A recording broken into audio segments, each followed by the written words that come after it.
жас отбасы өмір сүру үшін басқа үйге көшіп келді. Әйел терезеден қарап еді, кірін жуып, кептіру үшін жайып жатқан көрші әйелге көз түсті. Қарашы, жуған кірлерінің кірі ашылмапты, деді күйеуіне. Күйеу кітап оқып отыр еді, ерен сенамады. Көңіл бөлмеді, отыра берді. Осылайша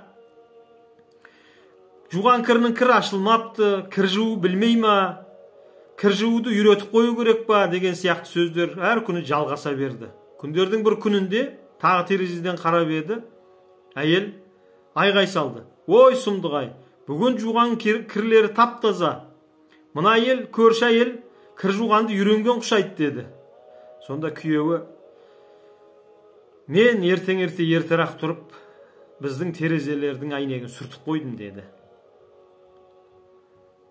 Өмір сол сияқты.